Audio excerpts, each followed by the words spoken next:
Welcome everyone. Thanks for joining in. Uh, Today's topic is how to scale, and the answer lies in your software. So we're going to talk about that. If you are a tech company, if you're a company which has digitized because of COVID or before that, and are delivering your products or services via websites, mobile apps, dashboards, SaaS applications, in any form, then this webinar is targeted to you and especially how to improve your privacy program. During the webinar, feel free to put things in the chat if you want to, post a comment. If there is a question, there is a Q&A button you will see at the bottom of the Zoom panel. Use the Q&A section because that will help me track and I can answer them. So I'm going to pick some questions as we go along. Feel free to put questions in the Q&A section. And also, towards the end, I will open up again for questions. So with that, moving on to the agenda for today. But before we start, some housekeeping items. This webinar is being recorded. So if you miss anything, we will be sharing the recording afterwards. Feel free to forward it to your team or people you know in the privacy world. The key agenda that we wanted to focus on today are a few.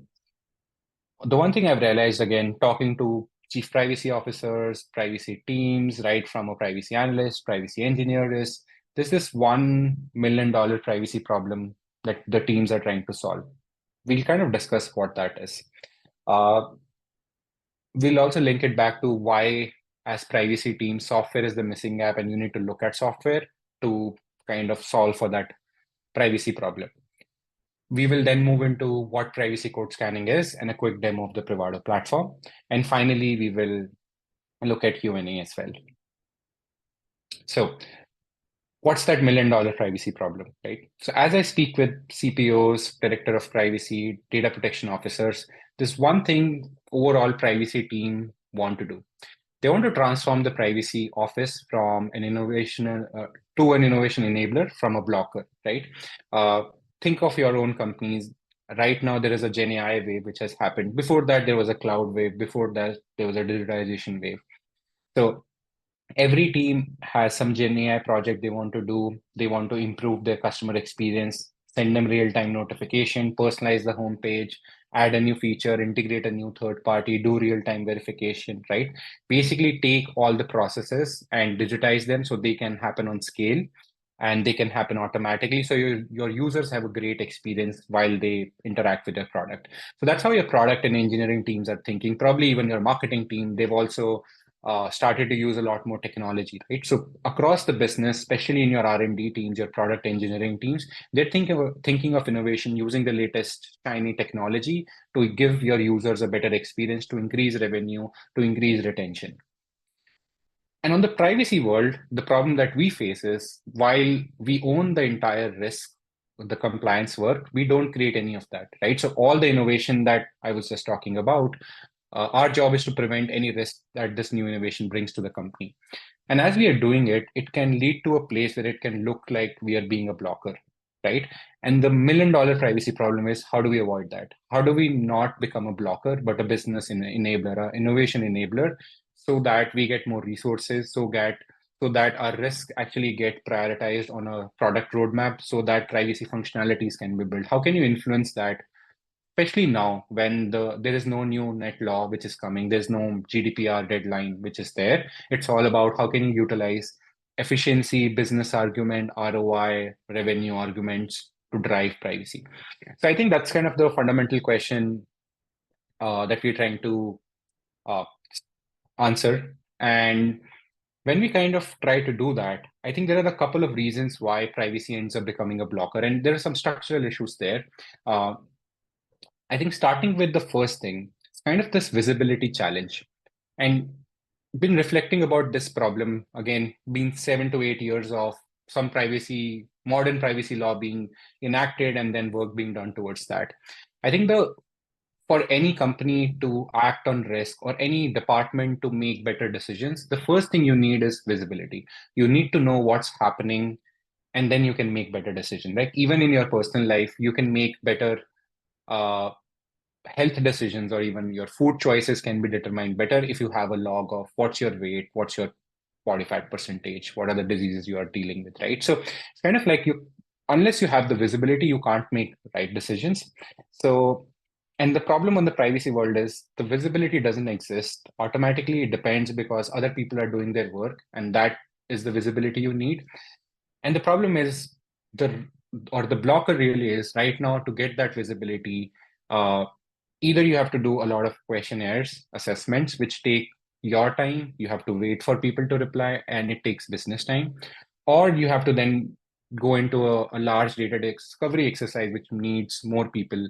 Then it needs engineering efforts, database by database integration, which also takes months, right? So the first thing is how can you get visibility, but not by spending resources or waiting a lot?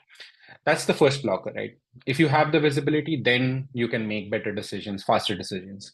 The second blocker that I see is more on the risk reduction and governance side. Right now, for privacy teams to find risk, the main tool that they have is assessments: privacy impact assessment, privacy threshold assessments, third party risk assessments, asset assessments, right? So it's a lot of assessments and questionnaires. The problem is it again, assessment have two fundamental issues. It take everyone's time. So your team has to spend time there, the business has to spend time there. And even after that, neither you are sure if it was accurate. Also, it gets out of date pretty fast because the scope changes in your business as fast as the new technology which is coming through the door, right? So that brings the second challenge, which is how can you find and fix risk without taking businesses time, right? Can you find the risk without talking to anyone and just reach a place where you can give the risk to a business and say, here's your risk, please fix it? That's the next blocker I see is in the privacy world. And finally, I think there's this collaboration challenge, right? uh, I've kind of framed it more in the sense of the privacy engineering gap, in terms of your the privacy requirements and how engineers think are quite different. So that's there this language gap. But it's actually across the business, even how marketing team thinks of pixels and cookies and tag managers and CDPs. Their world is completely different, and the privacy requirement world is completely different. So how can we enable engineers and then overall the business in terms of speaking the same language, being in the same tool? I think fundamentally, if you can get better visibility, if you have continuous governance and better collaboration, you can actually enable the business to move fast. And that's kind of the main three challenges we see. And the larger question is, from a product company, from a technology perspective, how can you unblock or how can you solve for these challenges? And what's the root of that challenge? So I think a fundamental problem in the way we've structured the privacy programs or even our data mapping exercises, we miss this central piece, which is software. If you think about all the three challenges, the visibility challenge, the governance challenge, and the challenge of collaboration, all of that stem because the fundamental piece is software, which has the logic to move data, right? So what data gets collected is the software written in your mobile app, in your website, in your game app, in your SaaS app dashboard, right? The logic is there, but you have to talk to the product manager or the engineer to say, hey, what data are you collecting through your mobile app? Which permissions have you configured? Which SDKs have you added, right? So the logic of data collection is there in the app, in the software, but you have to do questionnaire on that. So that's the visibility gap, right? You could actually fundamentally attack the software and get the visibility. The second is the risk assessment part, right? Where you have to ask people questions on data and then find the risk. Again, the software itself has the entire logic of what's going to happen with data, which third party will get integrated, what pixel is going to be integrated, and is also version controlled, which means every little change in the software is well documented automatically. So if you move to software, you can actually continuously keep scanning that and keep getting the risk as it changes in the business. So if tomorrow someone adds a new third party, you can actually find the delta. And finally, the collaboration challenge with engineers, which is like, if you have ever felt that if you're speaking to your product engineering teams and you're speaking different languages, then the software or the code is their language and the law is your language. So by moving to software, you're actually able to solve all the three problems which exist. One is the visibility gap, because you will know the entire life cycle of data. Second is the governance problem, which is you start to find risk in a very continuous fashion. And third is you become actually enablers of engineers and product team because you are actually scanning on things they work day in and day out. So as I go along, I'm going to keep moving through the presentation. Again, if there are any questions, feel free to put it in the Q&A section or in the chat section. Uh, and with that piece done, right? So in terms of blockers, software, how do we kind of solve that, right? That's where privacy code scanning as a technology comes in, wherein it integrates with your source code management tool. And this is not a new technology. Security teams, IP teams have been scanning software for different reasons. A security team would scan for security vulnerability. An IP team will find open source software which has compliance, license compliance issues. For privacy team, we are trying to generate a data flow map from your software. If you're scanning a mobile app, or a website, we're trying to see what data we collect through forms, through user permission, automatically from devices, and where it flows externally, which SDK, which pixel, which third party, which APIs. Once we move internally, like your internal services or data analytics system, you're trying to say, what's the purpose of processing? Do we have a ROPA for that or not? So by moving to the software layer and scanning code, you can actually achieve three key outcomes. You can get the data visibility automatically by running the scan. You can move to a continuous governance model because every software change goes through a version control system where you can put in a gate. You can put a privacy check saying, here is a new software change. Check it against my privacy policy. Is it okay or not? And finally, you can actually collaborate with engineers at scale because as they make mistakes, rather than doing a privacy training once, as they make mistakes, they continuously get feedback from privacy team, and you're able to speak their language versus speaking just the law. And I know there was a question around, will the recording be shared? Yes, the recording will be shared, and it'll be in your mailboxes.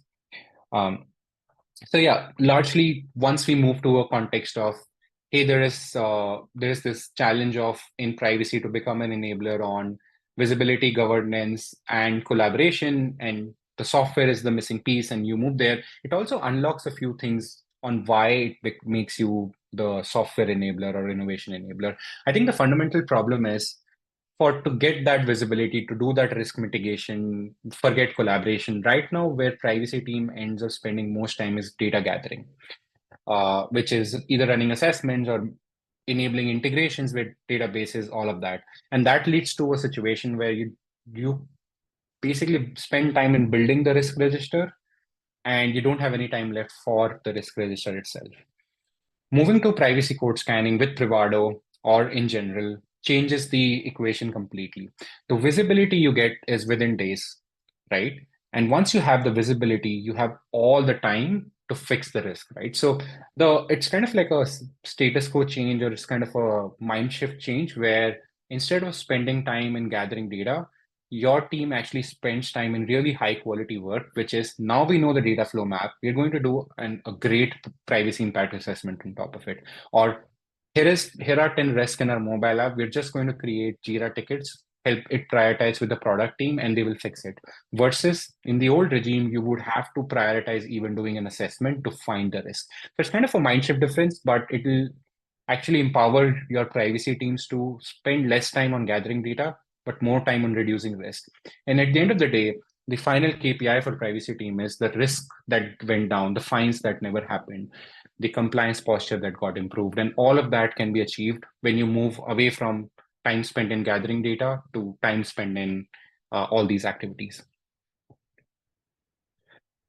And this is kind of how Privado functions. And of course, it's like a webinar even on privacy code scanning. So most privacy code scanning tools would function like that. In our case, we integrate with all source code management tools. So think of GitHub, GitLab, Bitbucket. These are tools where your company's software is being maintained. So all code will be maintained there. We integrate with all of them. Integration is pretty straightforward. On the cloud side, it takes 5 minutes. If you deploy our hosted solution, then it's about a week. Net, like from 5 minutes to a week, that's the entire work. Once that's done, you get the data map. And then you get the privacy risk as well, right? So you start to go from a place where you have very little visibility to a lot of visibility on the data maps and risk, and then that can move to the continuous model next. The next big piece of Privado is core functionalities, right? So we were kind of looking at the privacy problem for software in terms of the three key buckets, right? Visibility, governance, and collaboration. So linking back to there, on the visibility side, once we run the scan through Privado, you will get complete visibility. Visibility on data your mobile app, website, backend system collect, share, and process, who you share it with, where you store it. So the complete data flow map. Once you have the map, then that can go and start updating your privacy artifacts, right? So think of, if you're in Europe, your record of processing activity report. If you are in US, you might be mandated to do a privacy impact assessment. And the part that takes the most time in doing a privacy impact assessment is your data flow diagrams, data inventory, data elements. So that gets updated. And I think fundamentally, if you are a leader or part of your privacy team, you want to move from a place where you're relying on word of mouth, which is like people tell you this is what they do with data, to a zero trust model, wherein it is actually coming from the source of truth. It is actually accurate. It is actually up to date, and it is auditable, verifiable. So if you produce something to a regulator, you have used the best technology or you have used the best resources to say, this is all accurate. We have actually not relied on people, but relied on what they wrote versus what they're saying, what they remember. The next thing is, once you have the visibility, is to move to a continuous governance model, right? You want to be at a place where you want to find and fix risk, but not take people's time. So in this case, what Privado does, it will take all the things that you want to find risk against. So we come with a out of the box policy list against GDPR, CPRA, Canada law, so on and so forth. And what we do ahead of that is we will look at all the data flows from your software and says, hey, this is the flow which violates your policy of your CPRA disclosure, or this is where you're violating data minimization. Also, you can also take it one step ahead and say, here are our checks in PIA or our DPI. These are the risks that we're trying to find by manually asking people questions. You can convert all of them into code checks. So you'll move from a place where you have to rely on people telling you they're doing something. And then based on that, you have a rule to say, oh, if someone says they process sensitive data, create a risk, Privado will just create the risk automatically because we'll discover that. Not only that, there is a big component of privacy by design, wherein you have to keep interfacing with product and engineering teams on when they make a change, you have to assess the change and give them guidance. Privado puts that on autopilot. Privado will detect any new changes that require a privacy review. For example, someone adds a new data element, someone adds a new third party, someone adds a new data store, someone adds a new data flow. Any net new change which brings in new privacy risk will automatically trigger issue and alert in Privado and will give engineers clear guidance on how to fix it. We're going to look at all of these things in a minute when we move to demo. And finally, I think this is my kind of favorite part of our Privado offering. I think before starting Privado, I was actually working in a product team. So worked with engineers and then eventually the legal team. I think a lot of work on the security side has been done to improve the developer experience, to make it easy for engineers to write code with less security vulnerabilities. I think we have to do the same on privacy. We have to empower our product and engineering teams, our marketing teams, to make sure when they make a mistake, because they don't have the context of privacy, we can alert them then and tell them this is what you need to do and you can go live. And that makes a big mind shift difference, because what it enables the business to do is they will continue to innovate fast, and you have that guardrail to give them a feedback when they go wrong, right? It's kind of like the seatbelt analogy. You can actually drive fast when you know the seatbelt is there or the brakes are working, right? If they don't exist, then of course you won't drive fast. So this is the kind of check that allows you to have the confidence to drive fast, right? To let your business innovate fast, because it's something which is checking your privacy posture on your behalf at scale automatically. So that's the final piece, right? How can you go from a place where you have the complete visibility? Once you have the visibility, you can actually make good decisions, sound decisions, because you know the risk. And second is, how can you go away from a model where you have to do assessments to find risk to automatically gather risk and actually drive them down? And finally, just collaboration, like improving collaboration, empowering the business across the board. With that, I'm going to move to demo. And as I'm moving through demo, if the presentation so far has opened up some questions that you want to see more in the demo, feel free to put it in the chat or feel free to put it in the Q&A box as well. I'll pick them up as we go through it.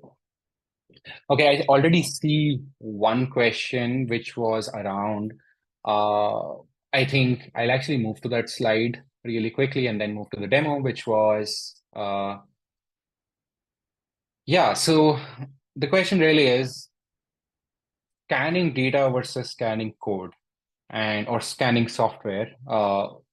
Why you need to do both if you're scanning for data and does it make sense if you're already scanning data? So yeah, that's a great question, by the way. Thanks for asking that. And we do get this question also.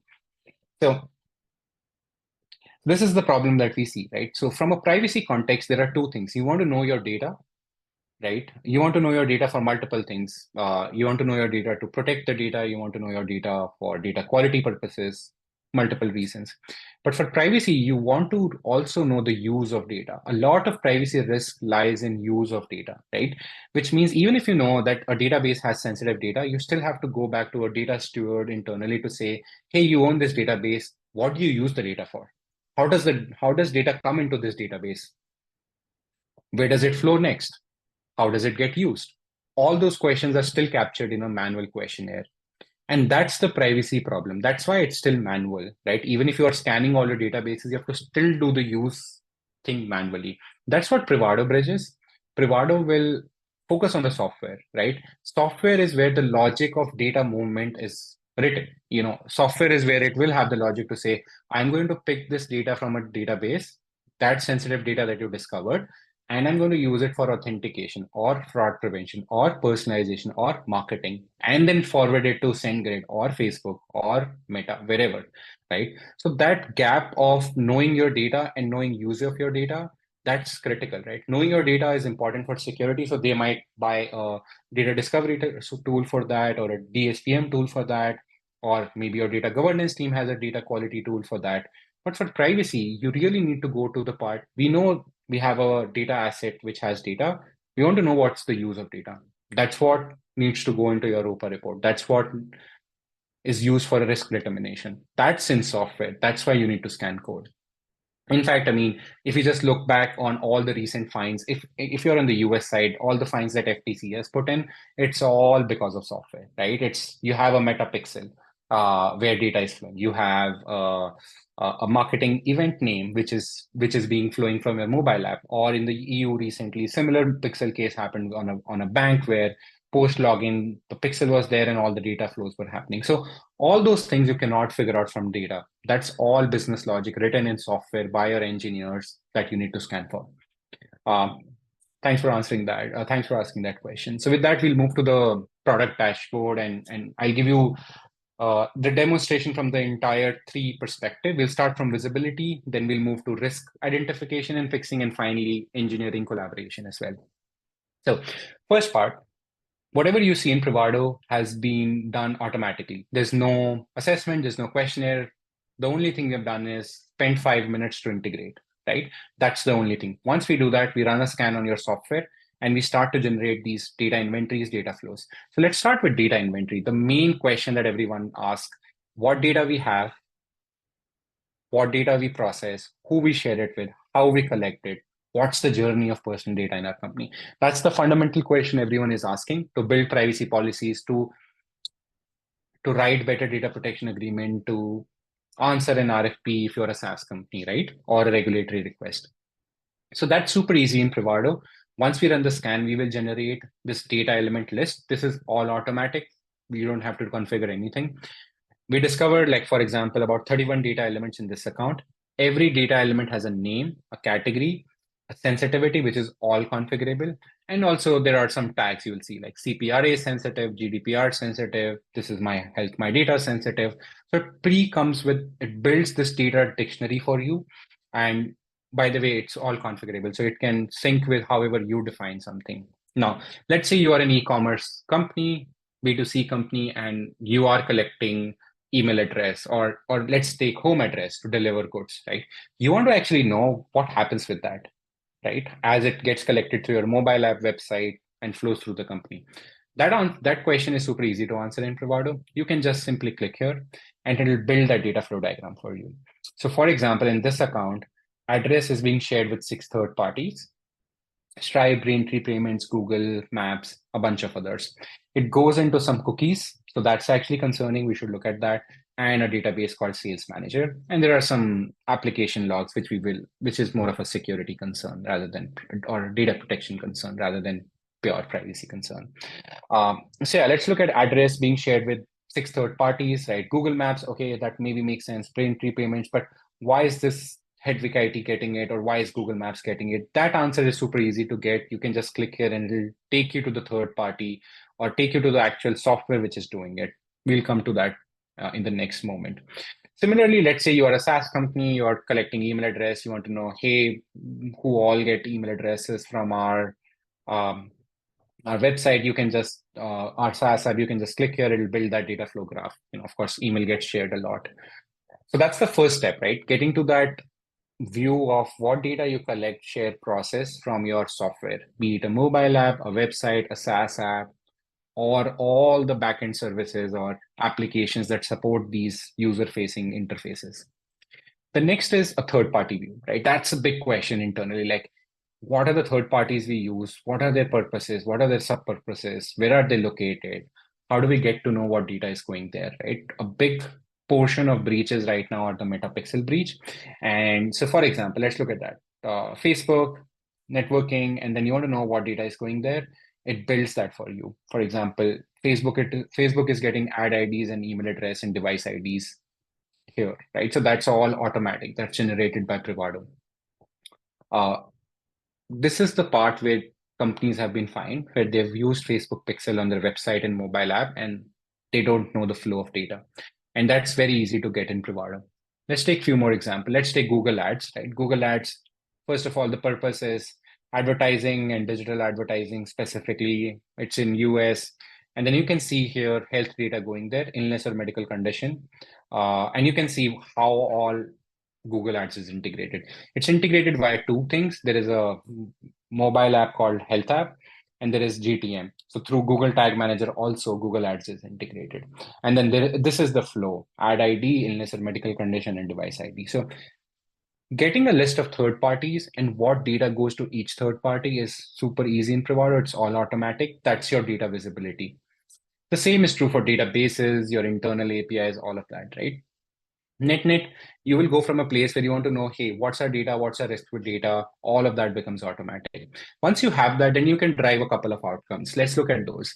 So let's take the first simple example and say we have this application called Privado Accounts API, and we want to see the data flow diagram of that. Maybe because for your ROPA report, you want to do a privacy impact assessment, or data protection impact assessment, or you're just trying to create a report for your internal teams, right? So that's the first view. It starts by showing you the view of, hey, this specific software has some third-party integrations, stores data in a bunch of databases, and then there are some more activities happening. As you go down, we will also summarize nicely for you the purpose of processing or the record of processing here. So for example, if you look at this piece of software, this is responsible for user authentication and registration. And it gives you in a very simple language of this is what the software does. This is kind of the privacy risk of that software. And then you can go deeper and say, tell me each data elements for this piece of software, this piece of application, and for each, it will build that data flow diagram. So let's take email address as an example. If we take email address, this is the complete journey of email address for this specific application. Email address has two collection points, basically API points from where it comes into this piece of software, /sign up /authenticate. Basically, someone is either logging in or signing up, and it gets shared to two third parties, SendGrid and Slack. SendGrid is for email, Slack is for messaging, and then goes to a database for storage as well. So that's a data flow diagram visibility that privacy teams, I mean, generally in assessment, you cannot capture in this detail, but in Privado, that's automatic. So you don't have to spend any time doing that.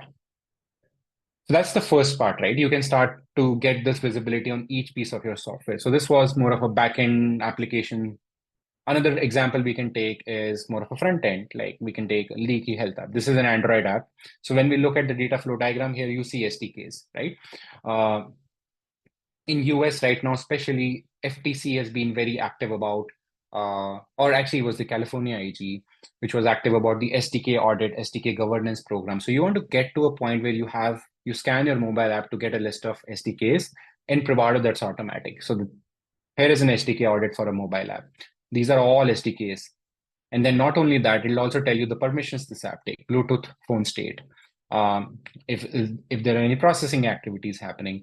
And then you can run an SDK audit saying, tell me, I know I use Google Ads SDK or Apps Flyer SDK or Branch SDK, what data goes there, right? For example, Mixpanel gets ad IDs, email address, device identifier, whereas Google Ads get illness or medical condition, and this could be a problem as well. So going from a place where as privacy team, you have less visibility to complete visibility is super easy in Privado. You can look at it at an account level, or you can pick specific pieces like your mobile app, website, all the core software which is running the mobile app and website, and start to build that data map, right? So that's kind of the first piece, which is you want to go to a place where you have this visibility. The second is governance, which is what you want to do is say, I don't want to run an assessment to find risk. I want to set up policies in Privado to auto-identify risk. Here, Privado pre-comes with a list or pre-configures a list of policies that are already configured in your account. So there are some examples. There are actually more. So some for CPRA, some from PIPDA, some from GDPR. And I'll take an example of two policies. One is sensitive data being shared to a third party, in which case any sensitive data going out will create a privacy issue, a privacy risk. Another one is a privacy by design policy, where whenever someone adds a new third party to your software, we will create an issue saying this requires a privacy review. So we're going to show you both, some examples of both, and run it live as well. So let's look at what happens. So all these policies are set up as we run the scan. This starts to create some issues. So if you go to the issues section in Privado, it basically creates a list of all privacy issues or all things in your software which violate your policies, right? So we're going to take some example. So let's take an example of I-23. So this is a GDPR violation. It basically says illness or medical condition is being shared to Google AdMob. The risk sensitivity is high. You can see the category of the third party, which is getting the data. You can see why we created the issue, and you can also see the remediation guidance for the developer, right? You want to make sure this is in compliance with the policy. You'll also see this nice code snippet in Privado. This is super helpful for your engineering team, right? When you say there is a privacy risk, you can't stop at that. You have to tell them how is that a privacy risk and what can they do to fix it. So this code snippet piece is the translation gap between privacy teams and engineering teams. And they actually get to see, okay, we have this data element called drug name, which was tagged by Privado, which has all this extra information, and that get transformed into drug information, which gets transformed into health condition, which actually goes finally to this place, which is nothing but Google Ads, right? Now, as privacy teams, you don't really care about this flow, but for your engineering team, they will really thank you for this because they can actually just go to this exact line of code and fix this information, and then the risk goes down, right? So that's going from a place where you spend most time in creating risk to a point where actually you're reducing the risk. Some of this risk you will not be able to find in assessment because people don't remember if they've misconfigured Google Ads and they're sharing health data. Nobody wants to share health data with Google Ads, not purposely at least. That's what my sense is. So that was one kind of policy. Another kind of policy we can look at logging. So you have SSN being collected and that's being shared with Datadog. Datadog is a monitoring tool used by, or observability tool which is used by developers a lot. What can happen in these observability tools, by mistake, you can log sensitive data. That's what's happening here. So this would be a thing you would want to prevent. And finally, the last thing is new third-party detection. This is more of a privacy by design policy, wherein what's happening is someone adds a new third party. Whenever someone adds a new third party, you are creating an alert for them and yourself to say, we need to act on it. We need to make sure this third party is reviewed, right? So this is the guardrail that you have in your software development lifecycle to find new issues, to find new changes with adds a new third party, a new data element, so on and so forth. So what happened here was someone added this piece of code which introduced AppsFlyer, which is a SDK or a third party, and then there was a whole guidance on how to fix this particular issue. So that's the second piece of Privado, which is you go from visibility to actually converting that visibility into actionable issues or actionable privacy risk that takes your risk down. And we're going to move to the last piece, which is collaboration, right? Which is how do you take all this information and collaborate with engineers? So there are actually two ways. One is, let's say if you want to run a privacy impact assessment or let's say a record of processing activity assessment. Privado offers out of the box assessment solution. You can use your own, but in our case, the biggest advantage is it is pre-filled. So I'm going to do that really quickly and show you that functionality. So in Privado, you can just say, hey, I want Vaibhav to fill this assessment. Here's the link. And if you've sent assessments to people, the biggest problem is the cold start problem. You start from a blank slate, and that is very demotivating to people because they don't remember. They have to ask 10 people. In Privado, that goes away. Let's go to the main meat section of an assessment, which is data inventory and data flows. As you can see here, the data inventory section is pre-filled. So if you're doing PIAs right now and struggling with spending time, or your business team don't have a good understanding of what data they have, or you discover in the future that that PIA was completely wrong, you can use Privado because Privado will pre-fill the information. And instead of asking developers what they do with data, asking a product manager what they do with data, you're telling them, you're showing them, not asking them. And that changes the conversation and makes it super easy for them to collaborate with you, right? So you go to them and say, hey, we know you process all this personal data. That's why we are actually talking to you. And here is proof. And that's when an engineer can go and say, okay, I'm going to review phone number, and they're going to see, yeah, this is phone number, this is phone number, I do process phone number, and they'll confirm it. Or if Privado finds something, they're like, no, not really, we don't process DOB, it's a false positive, they'll mark it like that. I'm going to mark it confirmed because that's the reality, right? So they can start to review all these data elements, and you go from a place of phasing people to for them to just respond to this pretty fast. So that's how your privacy impact assessment, or if you're in Europe, your RUPA assessments get improved. The same thing is for third parties, right? You don't have to ask them what your sub-processes are. You actually know, you're just asking them to validate, or your databases, or your data flows. All of these questions are the questions that determine the risk, but are usually inaccurate and take a lot of time. That entire part is taken away from your assessments, right? You don't have to ask people there. It will be pre-filled. It will save a lot of time. It will save a lot of inaccuracies. And the most important part, it will always be up to date. Tomorrow, if this changes, your assessments will update too. So yeah, that's one way you can collaborate. So if you're doing a lot of assessments right now, just utilizing code scanning will improve those assessments, will save time and bring in efficiency. And that collaboration will improve. That's number one. The number two is more integrated. The number two is where you want to be part of your engineer's workflow, right?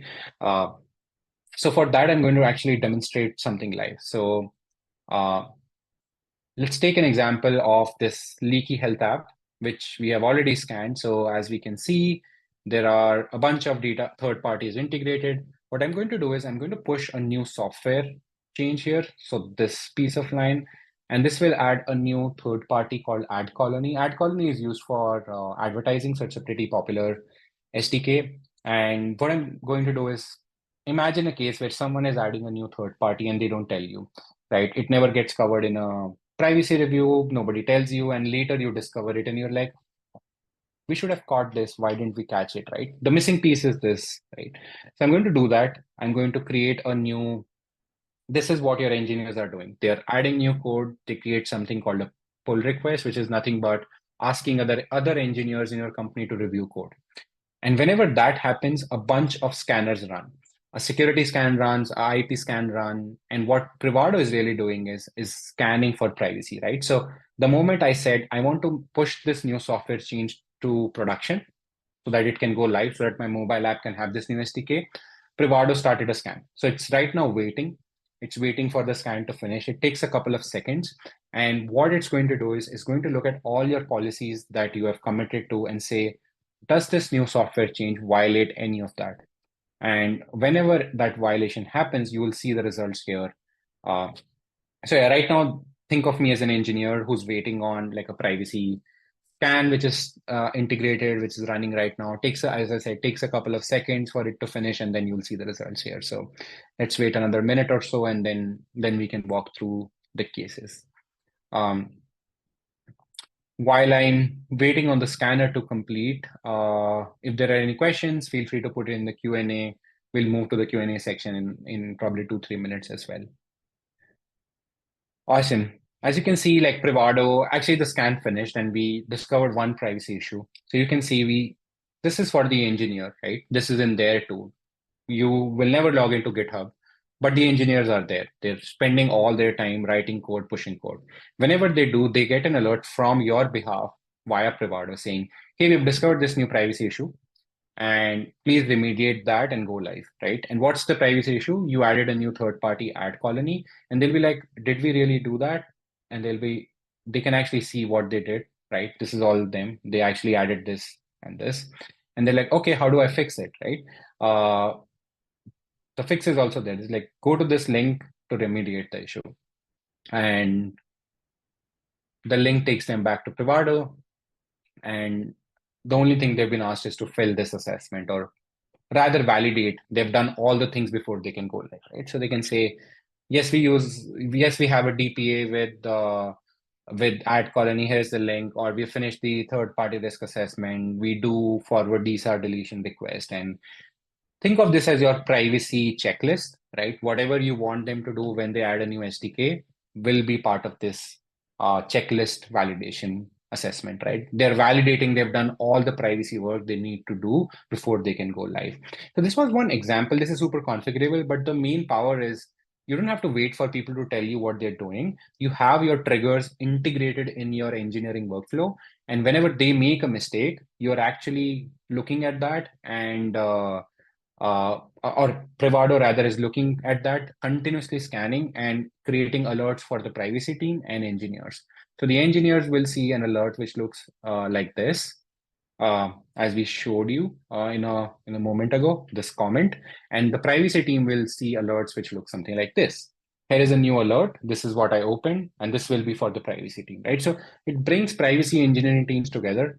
The privacy team also get alerted, the engineers get alerted, and the collaboration starts to happen between these two teams. With that, I'll move to Q&A. Feel free to ask questions, but from just a concluding perspective, the main kind of three key outcomes that Privado drives is it runs scan on your software, which is kind of the missing piece, and it basically gives you visibility. It moves you to a point where you can find and fix this without be asking people questions. And then it helps you collaborate with engineers and marketers at scale, right? You can actually confidently collaborate with more people. So yeah, again, as I said, feel free to put in questions in the Q&A chat and I'll pick them up. I can already see one. And the question is related to SDK governance and relating to the recent fine and how Privado would have helped there. So a great question. So actually the example I showed was basically related to that. So what we really did, I'm going to go back there. So let's look at what the SDK use case is. So mobile apps would have SDKs integrated and your engineers will add new SDKs. And if you don't have a good governance program there, it could lead to fines later, as we looked at the case. So what Privado does it, so this was an example where someone actually added an SDK. I'll show you the code, even if you don't need to understand it, but all this import, this is adding an SDK. This is adding an SDK. Whenever that happened, Privado automatically created an alert for the engineer saying, you need to do a series of steps before you can go live. And the same alert was created for privacy team. So this is a verifiable, auditable trail of your SDK governance program that you can use Privado for. So thanks for asking that question. I know there is one more question that has come up. Okay, the question is, what's the lift or how much effort is needed to set up Privado?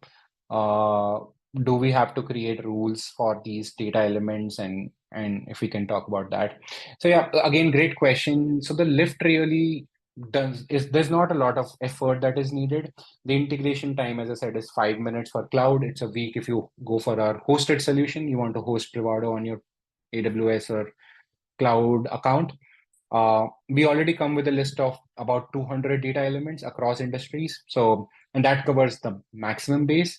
You can also configure your custom data elements. That can take some time, maybe, probably a week time. But that's a one-time exercise. So, but other than that, whatever I'm showing you, this is not being configured at all. Everything has been default. All these 31 data elements, 30 data elements, third party that gets discovered automatically. So there's no effort there as well.